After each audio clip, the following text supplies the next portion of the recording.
Palavra da Verdade, devocional de 16 de junho. Pai Nosso, princípios da oração cristã, parte 2.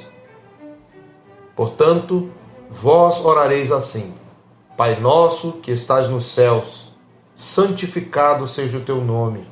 Venha o teu reino, faça-se a tua vontade, assim na terra como no céu. O pão nosso de cada dia dá-nos hoje, e perdoa-nos as nossas dívidas, assim como nós temos perdoado aos nossos devedores. E não nos deixes cair em tentação, mas livra-nos do mal, pois teu é o reino, o poder e a glória para sempre. Amém. Mateus 6, de 9 a 13. Na meditação anterior, vimos que as primeiras 3 petições dizem respeito a Deus e aprendemos, primeiro, que a oração cristã envolve uma compreensão de Deus e do seu caráter, começa com uma atitude de adoração e prioriza a agenda do reino de Deus. Enquanto esta primeira parte trata da nossa ardente preocupação com a glória de Deus, a segunda parte ensina sobre nossa humilde dependência da graça de Deus. O princípio que o Senhor quer nos ensinar é o de que a oração cristã é uma expressão de dependência diária de Deus. E dentro desse princípio geral, temos mais alguns princípios. Primeiro, a oração cristã tem sempre uma perspectiva comunitária. Veja que nas petições, Jesus nos ensina a pedir: o pão nosso, dá-nos, perdoa-nos, não nos deixes, livra-nos. Mesmo quando oramos a sós com Deus, precisamos ter em mente que somos membros de um corpo, o corpo de Cristo.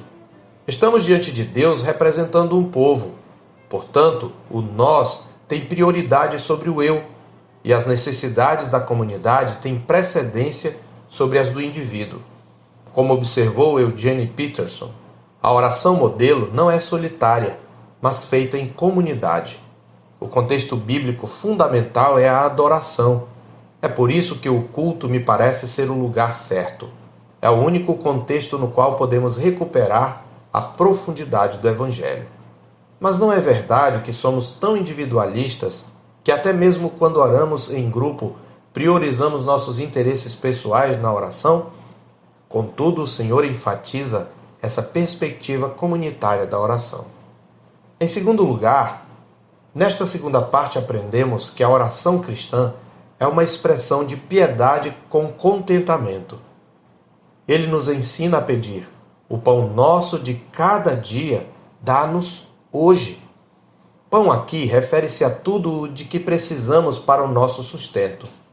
Assim interpretaram os reformadores. Lutero, por exemplo, entendia que pão seria um símbolo de todas as coisas necessárias para a preservação desta vida, como o alimento, a saúde do corpo, o bom tempo, a casa, o lar, a esposa, os filhos, um bom governo e a paz. Jesus nos ensina a pedir o pão de cada dia. Isto significa que o Filho do Reino não se ocupa com nada além do que lhe é necessário. Fica claro que Jesus quis se referir, como disse Stott, às necessidades e não aos luxos da vida.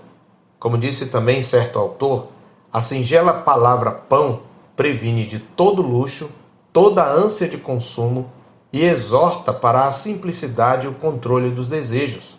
Ensina-nos que na oração não deveríamos nos ocupar nem mesmo em pedir aquilo que precisaremos para amanhã em termos de necessidades temporais.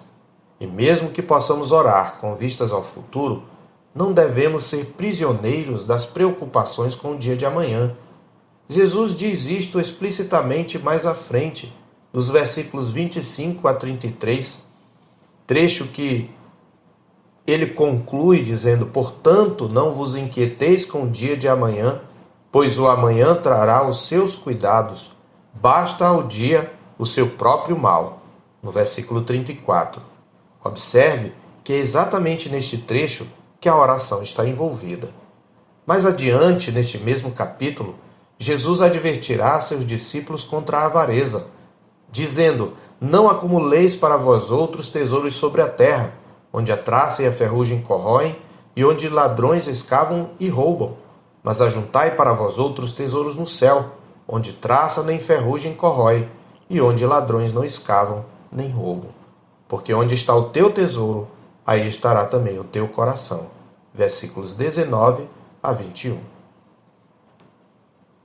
Resumo o ensinamento do Senhor com as palavras de John Stott. Os 3 pedidos que Jesus coloca em nossos lábios são magnificamente completos. Incluem, em princípio, todas as nossas necessidades humanas, as materiais, o pão de cada dia, as espirituais, o perdão dos pecados e as morais, o livramento do mal. O que fazemos sempre que proferimos esta oração é expressar nossa dependência de Deus em cada setor da vida humana. Mas no que diz respeito à questão material, nós precisamos expressar esta dependência mostrando piedade com contentamento. Eu sou o pastor Marcos Augusto, pastor da Terceira Igreja Presbiteriana de Boa Vista, em Roraima. Tenha um bom dia na paz